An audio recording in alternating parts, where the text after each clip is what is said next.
Né pour transformer des vies, le révérend Alain Patrick Tsengue est le fondateur des ministères ACER. Président et producteur de la chaîne Évangile TV, il est également animateur principal de l'émission Pendule à l'heure. Bienvenue à l'émission Pendule à l'heure. Conférencier à succès, l'un de ses messages clés est la formation des disciples et la formation des fils spirituels. Son investissement dans ses fils spirituels est ce qui fait de lui aujourd'hui un père respecté partout dans le monde. Auteur de plusieurs ouvrages, il défend en l'occurrence le message de la foi. La foi, c'est être sûr. Croit en la prospérité. Quand tu donnes l'offrande, Dieu t'apparaît en rêve, il dit qu'est-ce que tu veux? Et en la santé divine. Tous étaient guéris. Orateur apprécié pour ses messages directs et dynamiques, son ministère est accompagné par la manifestation des dons de guérison et de révélation. Mesdames et messieurs, veuillez accueillir l'homme de Dieu, l'apôtre Alain Patrick Tsengue. On est en train de parler du célibat, ok? Le célibat n'est pas une malédiction, ok? Si le célibat était une malédiction, Jésus était célibataire. On ne peut pas dire que Jésus était maudit, ok? Amen. C'est même un blasphème, n'est-ce pas? Voilà. Paul n'était pas maudit aussi parce qu'il était célibataire. Et Jean n'était pas maudit, Jean était célibataire. Vous savez, la particularité de Jean, c'est quoi? C'est que Jean, quand il rencontre Jésus, en fait, il est fiancé. Il est fiancé. L'histoire de l'Église dit que Jean, le divin, le disciple bien-aimé de Jésus, il était fiancé. En fait, l'histoire raconte que quand il a commencé à voyager avec Jésus, sa fiancée n'était pas du tout d'accord, ok? Sa fiancée s'est dit, ah non, moi, j'ai épousé un homme, je veux épouser un homme qui restera là avec moi, ok? Et pas quelqu'un qui va suivre un maître par-ci, par-là, qui ira à gauche, à droite, non. Et c'est comme ça qu'ils se sont séparés. Et Jean ne s'est plus jamais remarié. Pourquoi il ne s'est plus jamais remarié? Parce qu'il a tout simplement vu que le ministère auquel Dieu l'appelait ne pouvait pas du tout tenir et arriver à son plein potentiel, ok, si il se mariait. Vous me comprenez? Il y a quelque chose que j'aimerais vous dire, quelque chose de vraiment puissant. Vous savez, votre ministère a un niveau de gloire dans lequel Dieu aimerait vous amener. Et il y a des mariages dans lesquels certains se sont mis qui ont limité le niveau d'éclat et de gloire de leur ministère. Vous me suivez? C'est pour ça que vous devez faire très attention à ça. C'est pour ça que vous devez bien choisir. Vous me comprenez? Pourquoi? Parce que la femme que tu vas épouser ou l'homme que tu vas épouser peut faire en sorte que ton ministère aille à son plein potentiel ou bien que ton ministère ne dépasse jamais un certain niveau. Est-ce que vous me comprenez? Et la chose la plus terrible là-dedans, c'est que Dieu va te juger pour ça. Ça, c'est terrible. Et c'est l'une des raisons pour lesquelles Kathryn Kuhlman, elle a épousé un homme qui a bloqué pendant des années son ministère à un certain niveau. Et elle s'est rendue compte que pour aller à un autre niveau et pour faire ce que Dieu l'appelait à faire, elle était obligée de se séparer d'avec cet homme. Et elle s'est séparée de cet homme. Bon, l'histoire de l'église moderne raconte qu'en fait, elle a juste quitté le monsieur. Elle allait vivre ailleurs et elle a commencé à faire son ministère. Ok? Elle a dit à cet homme, tu ne m'empêcheras pas de faire ce que Dieu me demande de faire. Tu m'as trouvé, j'étais prédicatrice. Comment? Parce que ce monsieur, en fait, l'empêchait de prêcher, l'empêchait de faire des trucs et pendant des années. Vous savez, quand vous voyez le ministère de Kathryn Kuhlman, ce que vous voyez Kathryn Kuhlman faire là, ce sont les 10 dernières années de sa vie. Est-ce que vous me comprenez? Les 10 dernières années de sa vie. Et elle est partie. Et le monsieur, quelques années après, a demandé le divorce. et le divorce a été prononcé, l'une de ses assistantes raconte que lorsqu'elle a reçu la lettre du divorce, elle est rentrée dans sa chambre, elle s'est mise à pleurer. Elle a pleuré, pleuré. Et c'est resté caché comme ça. Elle n'a pas annoncé publiquement qu'elle a divorcé. Ok? Le mari n'a pas aussi annoncé, mais c'est resté caché comme ça. Et donc, lorsque Catherine Kuhlman, vous l'entendez dire, ne me l'enlevez pas, ne me l'enlevez pas. C'est tout ce qui me reste. J'ai tout sacrifié pour lui. Ne m'enlevez pas mon précieux Saint-Esprit. Vous comprenez? Elle fait allusion au mari qu'elle a sacrifié pour avoir un ministère glorieux. Est-ce que vous me suivez? Ça aurait pu être mieux si elle écoutait tout simplement les conseils de ses leaders et de ses amis, parce que tous ses leaders et ses amis lui disaient n'épouse pas cet homme. Et elle-même, elle raconte qu'elle avait un mauvais témoignage intérieur, mais elle a quand même foncé. C'est quand même terrible, hein, vous savez, de pouvoir ressentir un témoignage intérieur négatif. Je connais des chrétiens qui ont même été avertis en rêve. Vous comprenez? En rêve. Il y a un frère, il a divorcé il y a quelques années de cela. Il est venu me voir, il me dit, le jour du mariage, la veille, j'ai fait un rêve. Quelqu'un est venu me voir. Et la personne m'a supplié, la personne m'a dit, s'il te plaît, n'épouse pas cette fille. Tu vas gâcher ta vie. Le lendemain, il a quand même fait. Voyez-vous, on a déjà tout organisé. Ok? Tout est là. Il dit, je vais faire comment? Quand il est allé, c'était l'enfer. Quand je vous dis l'enfer, c'était terrible. Tellement terrible qu'un jour, il m'a appelé. Apôtre, je vais la tuer. J'ai dit, tu ne tueras personne. J'ai dit, je vais la tuer, je vais la tuer. J'ai dit, tu ne tueras personne. Je vais la tuer, apôtre. J'ai dit, dépose-moi, s'il te plaît, ce que tu as autour. Prends tes bagages et viens ici. Et j'entendais la femme crier de l'autre côté. Je lui dis, arrête ça et viens ici. Vous suivez? Et je pense même que j'avais pris ma voiture.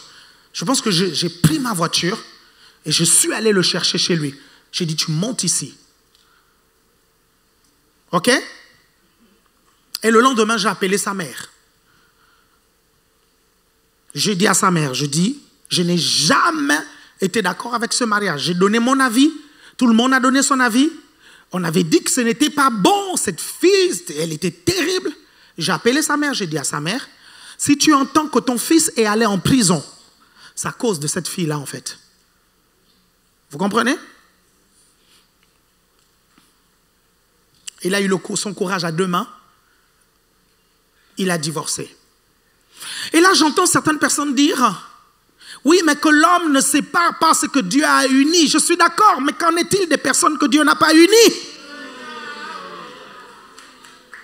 Est-ce qu'il y a quelqu'un qui me suit ici? Je suis d'accord. Que l'homme ne sépare pas ce que Dieu a uni. Tu l'as dit, ce que Dieu a uni. On fait quoi? Des personnes que Satan a unies.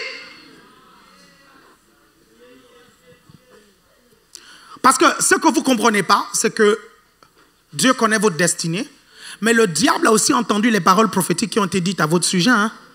Vous comprenez ça? Il a entendu. Et donc, il peut envoyer quelqu'un spécialement pour ça. Et donc, soyez attentifs. Soyez vigilants. Dieu vous aime. Il a quelqu'un de prévu pour vous. Ne vous inquiétez pas, quelqu'un de bien. Ne vous en faites pas. Mais il faut avoir du discernement. Il faut avoir des outils. Et ce sont les outils que je suis en train de vous donner. Et quand on est célibataire, je vous disais, le problème c'est quoi? C'est qu'on est comme sourd, on est comme aveugle. On ne comprend plus, on ne voit pas. Est-ce que vous suivez? On peut vous dire des choses, mais vous ne croyez pas. Il y a un autre frère, un jour il est venu et je lui dis, frère, moi je te connais comme quelqu'un de doux, comme quelqu'un de gentil, mais je t'assure, je dis, cette union te rendra très méchant. Je dis, cette union te rendra très méchant et je t'assure, tu finiras par la taper. Parce que cette sœur, quand je vois son caractère, tu vas finir par la bastonner. Vous suivez? Quelques temps plus tard, ils sont venus dans notre bureau. Le problème, c'est quoi? Le frère avait tapé la sœur. Et il me dit, apôtre, tu avais raison. Cette fille m'a rendu méchant. J'ai dit, non, Tu l'étais déjà. Elle a révélé cela. Je le lui ai dit. Pourquoi? Parce que le mariage, le couple et l'union révèlent ce qu'il y a au-dedans de toi. Si tu n'as pas de méchanceté en toi, quand on te presse, tu l'apprendras où? Si tu n'as pas de méchanceté, parce que quand on te presse, on voit ce qu'il y a au-dedans de toi. C'est tout. Si au-dedans de toi, il y a un bon fond, on peut te presser, il n'y a que du bon qui sortira. Jésus sur la croix, qu'est-ce qu'il a dit? Père, pardonne-leur car ils ne savent pas ce qu'ils font. Est-ce que Jésus te dit? Bande d'imbéciles. Je vous ai guéri, vous me crucifiez. Regarde, c'est affamé. Quand je multipliais le pain, il bouffait même 3 parts. Est-ce que Jésus l'a fait? Non, n'est-ce pas? Il dit, Père, pardonne-leur, car ils ne savent pas ce qu'ils font. Parce qu'au-dedans de lui, il n'y avait que bonté, il n'y avait qu'amour. C'est pour ça qu'à un moment donné, l'un des criminels s'est mis à raisonner l'autre. Parce que les deux, au début, ils faisaient un featuring contre Jésus. Les évangiles nous disent que les deux insultaient Jésus. Il y a un évangile qui dit que les deux insultaient Jésus. Il y a un évangile qui va nous dire qu'il y a un qui va réprimander l'autre. Mais en fait, ce n'est pas que celui qui réprimandait l'autre, vous comprenez, avait cette attitude depuis le début, en fait. Parce qu'un des évangiles dit quand même que les deux insultaient Jésus. Vous comprenez? Et la parole de Dieu ne se contredit pas. C'est-à-dire que les deux étaient en train d'insulter Jésus. Est-ce que vous me suivez? À un moment donné, il y a un qui s'est réveillé, qui a dit, non mais c'est pas croyable. Ce gars, malgré tout ce qu'il a, nous, on déverse notre colère et notre frustration en l'insultant. Il ne nous répond pas. Il dit non, certainement ce gars est injuste. Il se dit, il me reste quelques minutes. Et si seulement ce gars était le Fils de Dieu, il me reste 1 minute. Et si seulement ce gars était la porte, il me reste 1 minute. Et si seulement ce gars était le médiateur, comme il le dit, il me reste 1 minute. Si seulement ce gars était celui qui réconcilie l'homme avec Dieu, je ne veux pas passer à côté. De toutes les façons, je n'ai rien à perdre. Il dit, Seigneur Jésus, souviens-toi de moi quand tu seras au paradis avec mon Père. Et Jésus va dire, je te le dis aujourd'hui, tu seras avec moi. Quelqu'un m'a suivi ici?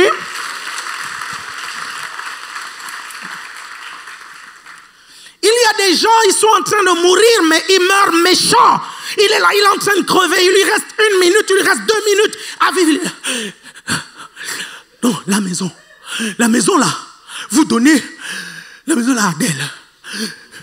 Vous donnez la voiture à tel.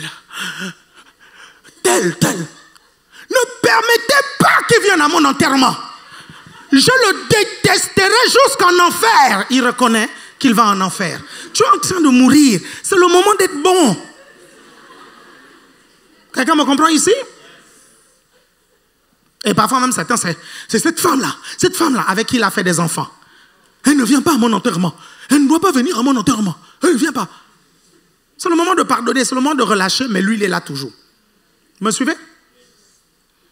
Donc le célibat va être une période importante, ce n'est pas une malédiction. Dis à ton voisin, ce n'est pas une malédiction. Donc,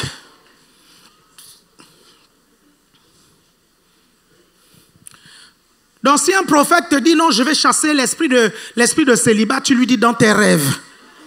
Non, c'est vrai. Vous êtes là? Donc, les avantages du célibat, tu te préoccupes du Seigneur et non de ton conjoint.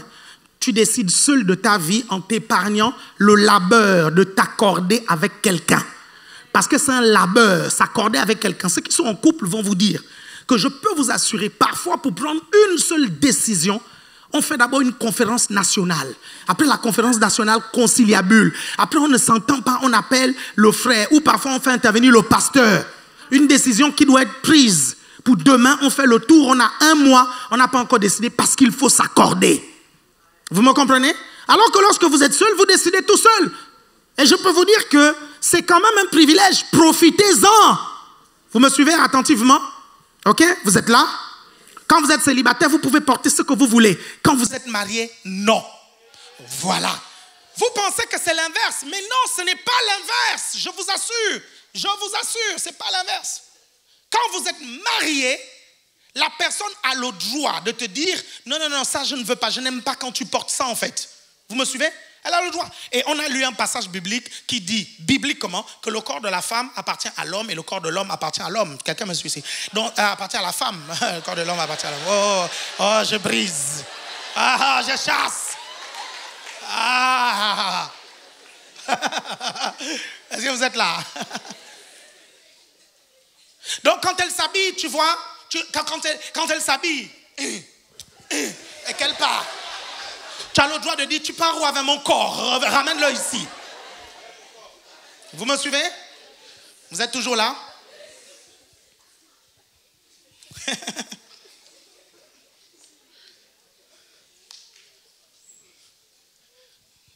Vous êtes là toujours, hein? Les 10 illusions du célibataire maintenant.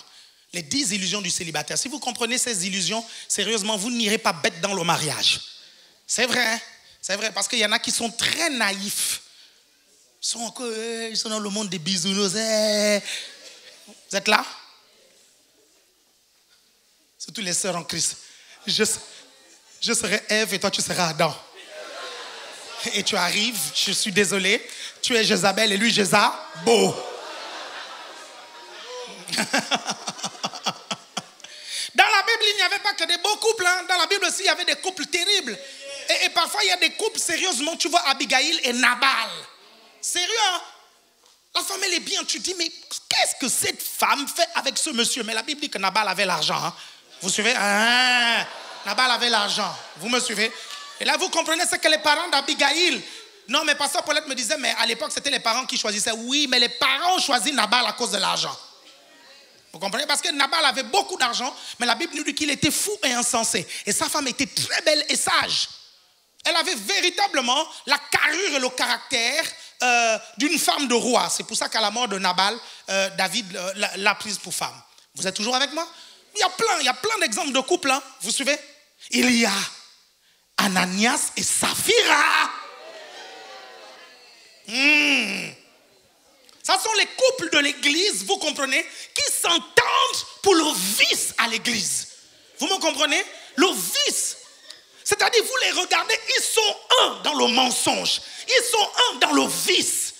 Ils sont un dans la manipulation. Et il y a des couples, souvent, quand ils arrivent, ils viennent nous voir, Pasteur Paulette et moi, quand ils partent, on se regarde, on dit tout simplement, mais les deux sont malhonnêtes. Malhonnête qui épouse malhonnête, c'est bulletin blanc ou nul. Hein, monsieur ici, on discute la femme malhonnête, le mari malhonnête. Donc les deux se sont trouvés.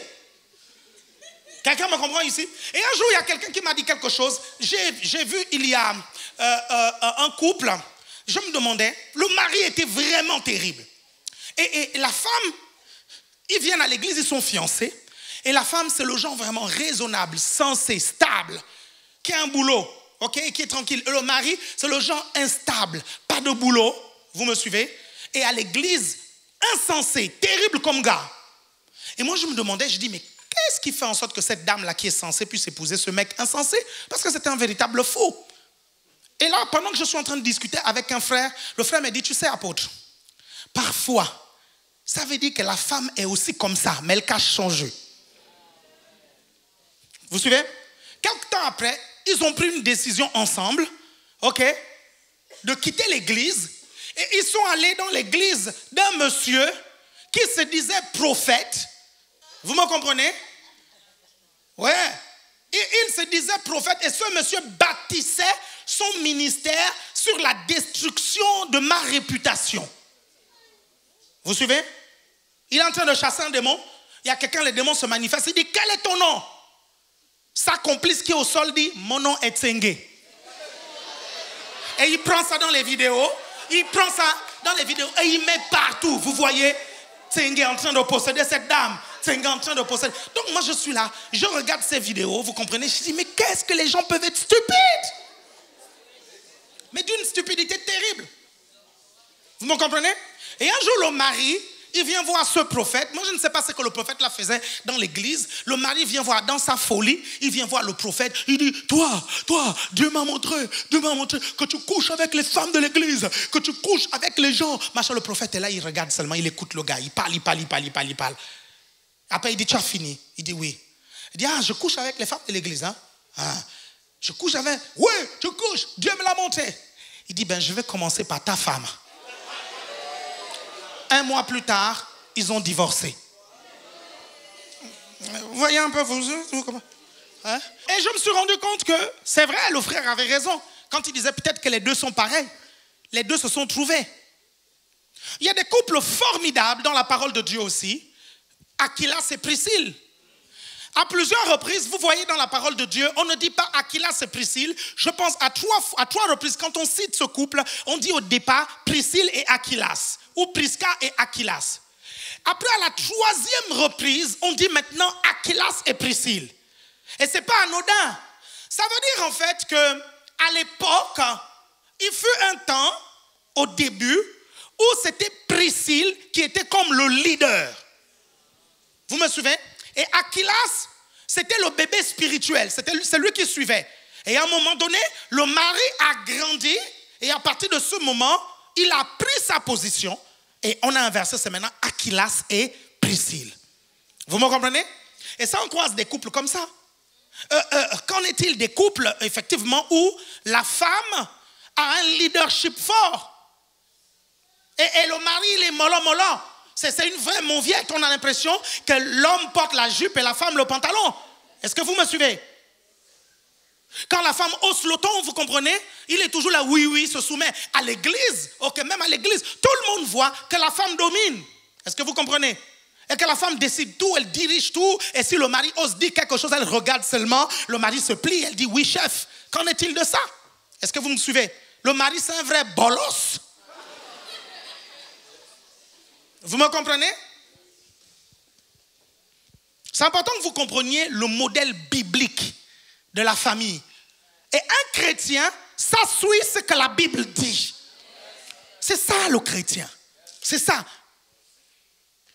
Tu ne peux pas venir avec les idées du monde, tout ça, et puis tu dis non, mais non, moi non, moi, personne ne va me commander. Moi, égalité, oh, mais la femme, ok, il n'y a pas de souci. Mais chacun a son poste. Chacun a son rôle. Quelqu'un me comprend ici? Vous êtes peut-être égaux en droit et égaux dans beaucoup de choses, mais dans les fonctions, vous ne pouvez pas être égaux. C'est impossible. Vous êtes là? Vous êtes toujours là? Faites comme ceci. Première illusion du célibataire. Les 10 illusions du célibataire. Première illusion. Quand je serai marié, je serai heureux. Première illusion. Quand je serai marié, je serai heureux. La recherche du bonheur est quelque chose de légitime. Et ça, j'ai tout un enseignement là-dessus intitulé « Ces choses qui m'empêchent d'être heureux ». Le bonheur, c'est quelque chose de légitime. Sachez que c'est une promesse que Dieu a faite. Oui, le bonheur et la grâce m'accompagneront tous les jours de ma vie.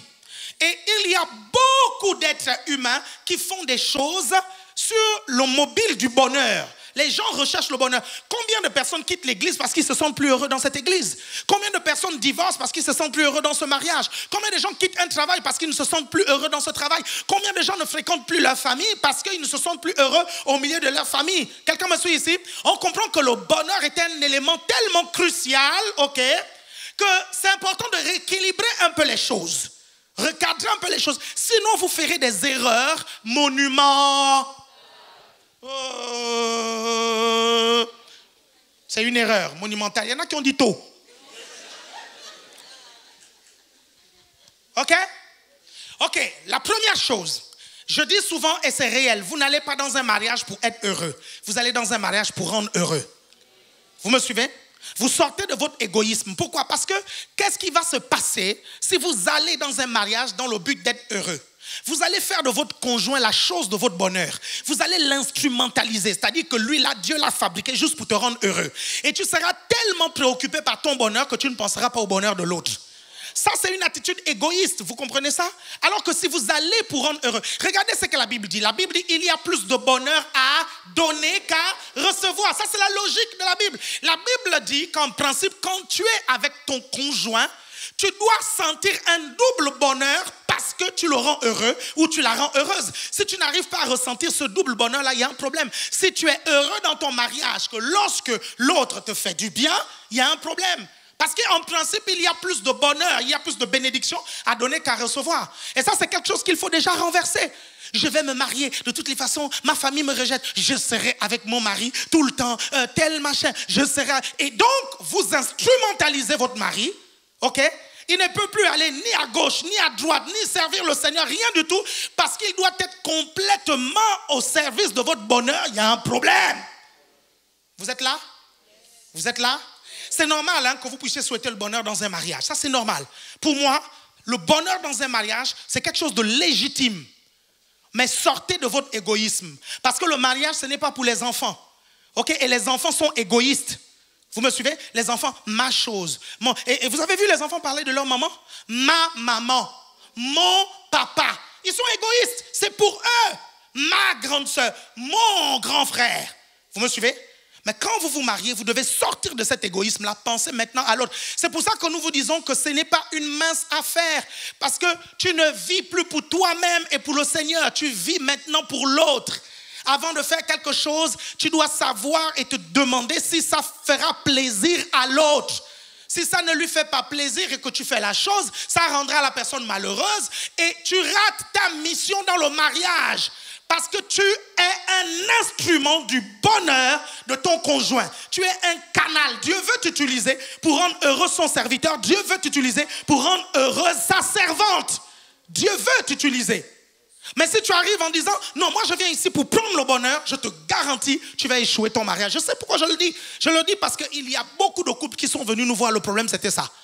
Il ne me fait pas ceci, il ne me fait pas cela, il ne me fait pas ceci, il ne me fait pas cela. Et ce sont les mêmes personnes qui vont se plaindre, dire, les pasteurs ne font pas ceci, le responsable de GR ne fait pas cela, le responsable de réseau ne fait pas ceci. Après, il va maintenant, l'État ne fait pas ceci, l'État ne fait pas cela. Quand il monte dans les transports en commun, le problème, c'est toujours les autres. Il ne se demande jamais qu'est-ce que lui peut faire pour les autres. Et l'égoïsme, ça se détecte depuis la maison.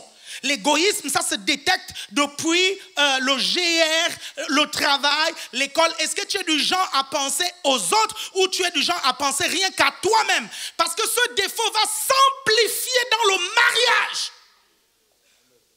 S'amplifier. Regardez, le mariage grossit tous vos défauts. Le mariage, c'est comme le pouvoir. Quand on vous donne le pouvoir et l'argent, on voit vos véritables défauts. Et le mariage, c'est la même chose. Et là, on entend les personnes dire, je n'étais pas comme ça. C'est lui qui m'a rendu comme ça. Non! Tu étais déjà comme ça. Vous êtes là? Tout le monde me suit ici? Illusion numéro 2.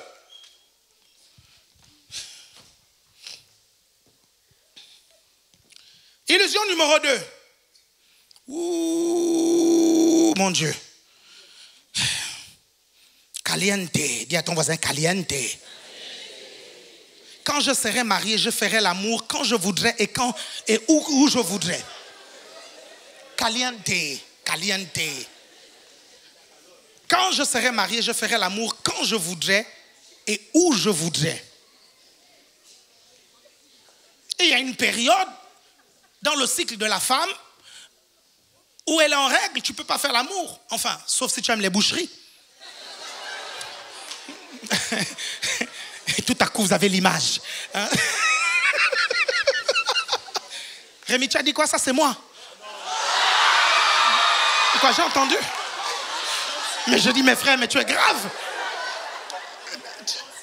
Ah, la viande saignante. Ah, ok, ça ressemble un peu à oui, c'est moi.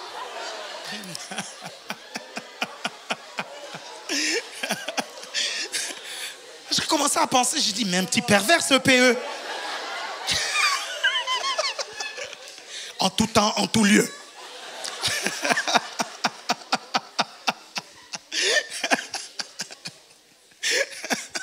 Un SMS à la femme. En tout temps, en tout lieu. Quelqu'un me suit ici? Il y a un ami pasteur, il y a des années de cela. Je ne suis même plus trop en contact avec lui.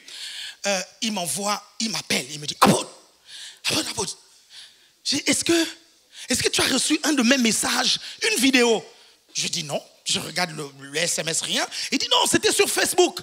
Je dis, oh. Je dis, je vais sur mon Facebook, je regarde. Je dis, non, je n'ai pas reçu de message. Il dit, est-ce que je peux envoyer un message et puis l'autre ne reçoit pas et ça atterrit sur la toile, sur la place publique? Je dis, non, en principe, si tu as envoyé un message, c'est la personne qui reçoit le message, sauf si tu as fait un statut. Je lui dis, c'était un statut ou un message? Il dit, non, c'était effectivement un message. Je dis, ah ouais? Je dis, elle n'a pas reçu. Il dit, non, elle n'a pas reçu. J'ai dit, mais bro, c'était quoi le message? Il dit, non, c'était un peu... c'est-à-dire que ça faisait un mois. Un mois, je n'avais pas vu ta grande sœur, quoi. Hein? Et puis, je me suis filmé nu. Et après, je l'ai envoyé un message et je lui ai dit, ça fait un mois, tonton t'attend.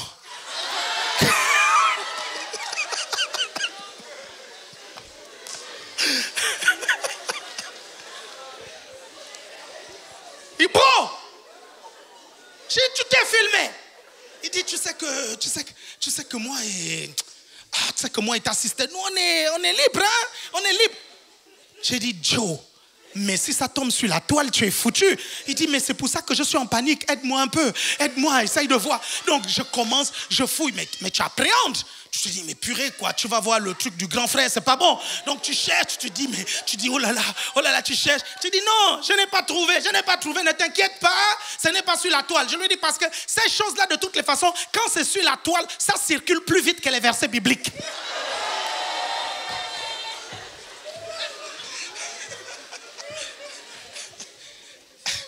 Hein? Est-ce que j'ai tort ou j'ai raison? Non, j'ai pas tort. Ça circule très vite. Faites pas de sextape. Faites pas ça. Faites pas de sextape. Un chrétien ne fait pas de sextape. Est-ce qu'il y a quelqu'un qui me suit ici? Non, c'est pour pimenter le couple. Et si ça tombe sur ton oncle, c'est-à-dire que tu fais le truc et la sextape atterrit chez ton oncle. Ça atterrit chez ton père. Vous êtes mariés, vous avez des enfants adolescents. C'est-à-dire qu'ils sont à l'école là, ils se circulent. Non, il y a une sextape là qui circule. Et puis ça atterrit. Oh mince, maman. Tu imagines? Est-ce que tu imagines quel traumatisme tu peux faire? Fais pas ça. C'est insensé. C'est pas, il y a des gens qui me regardent pas dans les yeux là. Pourquoi vous me regardez pas dans les yeux? Non mais vous êtes suspect, hein? Vous êtes vraiment suspect. Bon, c'était l'ancienne vie, c'est pas grave. N'ayez pas peur. Le PE ne tombera pas sur votre vidéo. Il va pas sur ce genre de site. Ok? Ou le responsable de réseau. Encore moins moi. Je ne verrai pas. Vous me suivez? Je ne vais pas là-bas. Sauf si quelqu'un veut régler des comptes avec vous et il me l'envoie. Vous me suivez? Regardez, vous allez voir. Il y a un frère un jour qui vient nous voir. Vous allez voir jusqu'où ça peut aller. Un frère vient nous voir. Il est fiancé à une sœur. Et un de mes pasteurs m'appelle. Il me dit, apôtre, là, il faut que je traite une affaire là. Je dis, laquelle? Il dit, non, là, c'est chaud. Je dis, qu'est-ce qui se passe? Donc, le frère ne veut plus du tout épouser la sœur. Donc, ils sont fiancés. Et donc, le frère, c'est quoi? Il dit, non, cette sœur, elle est trop légère. Elle est trop légère. Vous me suivez? Je ne veux juste pas employer le mot compliqué, là. Est-ce que vous me suivez attentivement? On dit, mais qu'est-ce qu'elle a fait, en fait, la sœur? Il dit, non, le frère, hein, elle vient avec les photos. Il dit, non, regarde les photos qu'elle a faites. Regarde. Tac, il montre les photos. Vous suivez? Il montre les photos. Et quand le pasteur me voit, je lui demande, je dis, tu as les photos? Il dit, oui, j'ai les photos. Je dis, dans le sang de Jésus, je ne regarde pas ça. Sinon, l'image que j'aurai de la sœur va être biaisée. Vous me suivez? Et donc, moi, je m'arrête, je dis au frère, je dis, il n'y a pas quelque chose qui t'intrigue? Il dit, si, pasteur. J'ai dit, tu te poses la même question que moi? Il dit, oui. Comment est-ce qu'il a eu les photos? Et je lui dis, comment est-ce qu'il a eu les photos? Il me dit, ben, pasteur, c'est là où c'est terrible. C'est lui-même qui a filmé la sœur. Vous comprenez? C'est lui-même qui a fait les photos de la sœur. Et il dit que parce que la sœur a accepté, donc la fille, elle est légère. Mais vous savez, pour qu'une fille, une sœur accepte de faire les photos nues avec vous, c'est que vous l'avez vraiment manipulé. Vous êtes un manipulateur. Vous me comprenez? Vous l'avez tellement mis à l'aise, ok? Vous lui avez, je ne sais pas, fait promettre. Mais le problème, sœur en Christ, tu ne te rends même pas compte. On te filme nu, ok? Ça, c'est l'objet de chantage. On peut te faire chanter si tu veux quitter le frère. Ce frère-là peut tout obtenir de toi à cause de ses photos. Il te menace. Vous me comprenez attentivement? Comme ces personnes qui sont sur Internet et qui parlent avec des personnes de l'autre côté de la planète, ok? Il met la photo d'un beau mec, ok, comme profil, et tu te dis que c'est un beau mec qui est de l'autre côté. Non! Parfois, c'est un gars, je te garantis, il a une dame Jeanne, il a une grosse tête comme ça, il est bizarre comme gars. Vous suivez ça? Et il te fait miroiter un tas de trucs. Et là, il te dit, montre un peu ta poitrine. Tu dis, non. Vous me suivez attentivement? Il enregistre. Et quand il enregistre, il te fait chanter. Il te dit maintenant, tu me donnes 1500 € pour que je ne publie pas. Je ne publie pas tous tes contacts. Je connais tous tes contacts. Est-ce que vous me comprenez? Et là, vous vous retrouvez là. C'est terrible. Parce que vous avez fait des choses complètement stupides avec des inconnus. Déjà, même qu'avec les gens connus, c'est dangereux. Vous êtes là? Les gars, c'est trop calme. Non, c'est bizarre. Ce calme-là, il est inquiétant. C'est trop calme.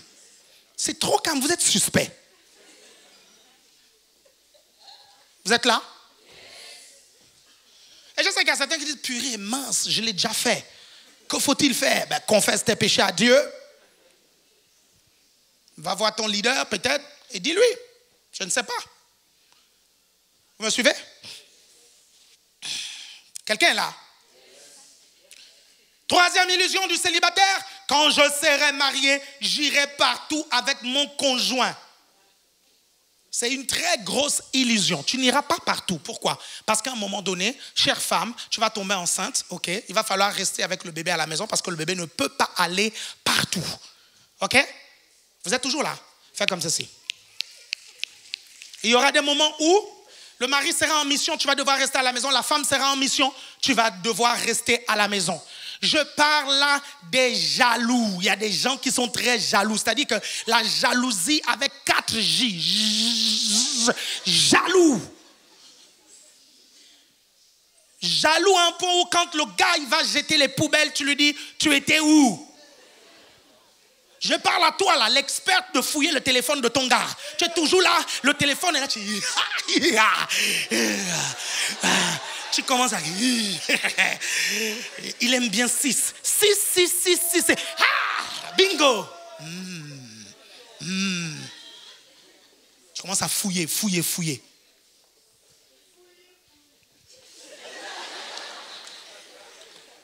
Est-ce que vous savez que la loi interdit ça? Vous êtes mariés, tu fouilles dans le téléphone de ton mari peut porter plainte contre toi. Vous savez ça? Ah, je vous informe. Hein? Voilà qui délivre les malhonnêtes. Hein? Vous cachez quoi dans vos téléphones? Hein? Vous êtes là? Oh, P.O. Jess, c'est quoi le problème?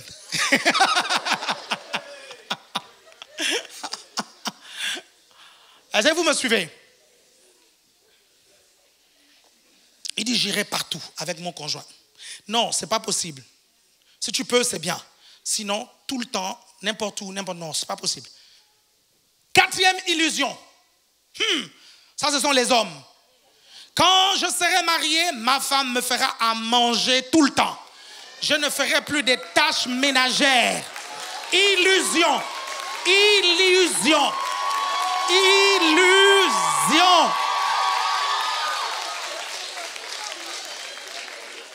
Vous savez, j'étais loin d'imaginer et de penser que dans mon église, il y avait encore des hommes qui étaient au Moyen Âge. J'étais loin d'imaginer jusqu'à ce que je discute avec ces deux jeunes hommes qui avaient la même opinion, qui viennent me voir, qui me disent, apôtre, moi je l'ai doté, pourquoi? J'ai quand même payé la dot, hein? J'ai payé beaucoup d'argent. Est-ce qu'on t'a dit que la dot, c'est acheter une esclave? La dot, ce n'est pas acheter une esclave. Regardez, la dot est un code d'honneur. C'est un code d'honneur, la dot. C'est pas que tu as acheté une esclave et tu es là, il faut que je rentabilise. J'ai payé quand même 4 500 €, elle doit me faire à manger. Madame, allez, le steak. Non, c'est un problème. C'est un gros problème. Vous êtes là? Non, tu dois apprendre à cuisiner. Je suis désolé. Maintenant, si parmi les deux, c'est la femme qui sait cuisiner, il faut accepter, ok, qu'elle soit fatiguée de temps en temps et qu'elle ne puisse pas faire à manger. Tu aurais dû apprendre à cuisiner. Quelqu'un me suit ici? Et ça aurait été tellement facile. Et d'ailleurs, tu es maintenant en train de grossir. Pourquoi? Parce que tu ne sais pas cuisiner et tu bouffes tout le temps les hamburgers, tu manges tout le temps les kebabs. C'est pas pourquoi je me rapproche de toi. Je ne sais pas, c'est le Saint-Esprit, l'Esprit. C'est comme ça que la parole de connaissance se manifeste. Et plus je me rapproche, je dis Amen, Amen, Amen. J'ai envie de dire, pousse, va là-bas. Est-ce que vous êtes là? Vous me comprenez? Apprenez à cuisiner, ça je ne vous le dirai jamais assez. Les tâches ménagères, ça doit être partagé, ok? Ça doit être partagé. Parce que de toutes les façons, vous n'êtes qu'à 2. Et à un moment donné, ça va peser sur 1 et c'est trop compliqué. Ok? C'est très lourd, surtout qu'on est dans une société où la femme travaille, l'homme travaille. Ok? Si la femme travaille, l'homme travaille, je suis désolé, les deux font des tâches ménagères. Ok? Oui, mais mon père ne faisait pas ça. Ouais, mais ton père, il est né en 1860, je suis désolé. Ben oui, il est né en 1860. En 1860, les femmes n'avaient même pas encore le droit de vote. Est-ce que vous me suivez?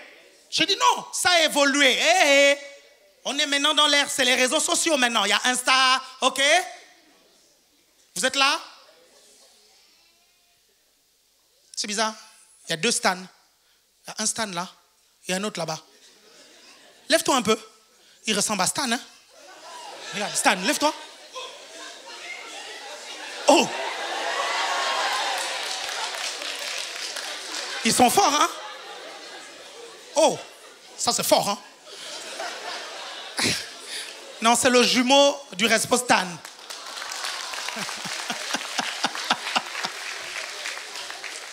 J'espère juste que vos femmes ne vont pas se tromper, hein? Je crois que ça...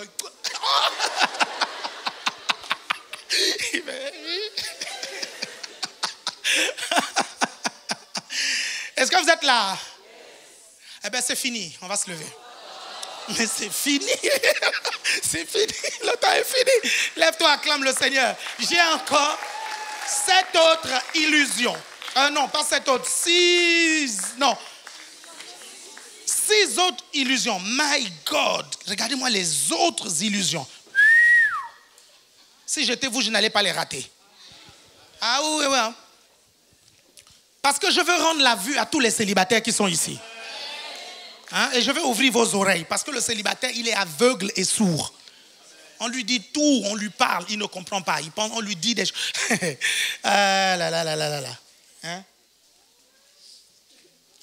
C'est pour ça que nous, on est juste là pour donner des conseils. Hein? C'est que vous allez vivre dans le couple, c'est vous-même. On ne sera pas là. Vous suivez?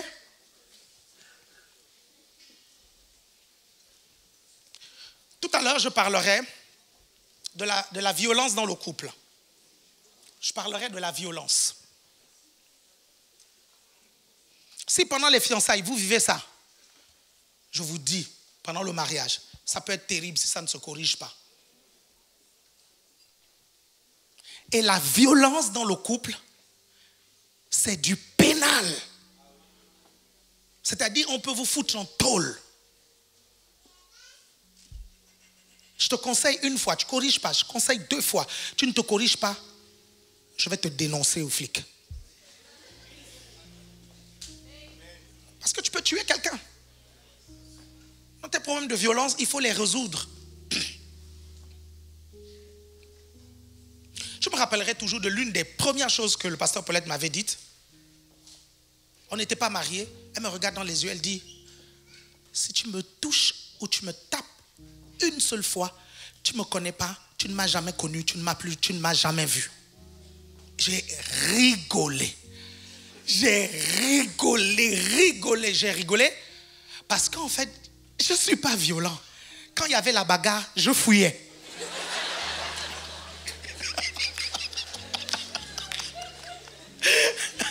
J'ai rigolé. Je lui ai dit, si tu dis ça à mes parents, ils vont rigoler comme moi. Ma mère va te dire, ah, quitte là, quel Alain qui t'a tapé? Est-ce qu'Alain sait comment taper quelqu'un? Vous êtes là? Et on va parler de ça. Dites au nom de Jésus, j'ai la sagesse dans le choix de mon conjoint. Je déclare que je réussis mon mariage. Je déclare que mon mariage participe à la manifestation d'une plus grande gloire dans mon ministère. Au nom de Jésus, je reçois ces pépites, ces paroles de sagesse pour les mettre en pratique. Au nom de Jésus, amen. Quelqu'un disait,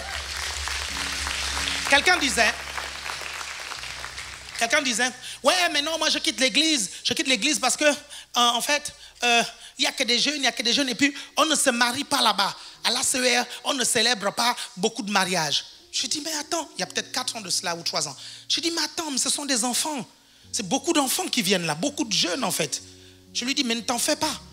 Dans 4-5 ans, tu vas voir, on va les célébrer par 2, 3 par week-end. 2, 3, parce que toute cette jeune, vous êtes tous en train de grandir. Vous suivez? Et je sais que certains d'entre vous, vous êtes en couple, je le sais. J'ai les infos, mais vous ne savez pas que j'ai les infos. Vous me comprenez? Ok? C'est pour ça que je prends le temps de vous donner des conseils. Ok? Amen?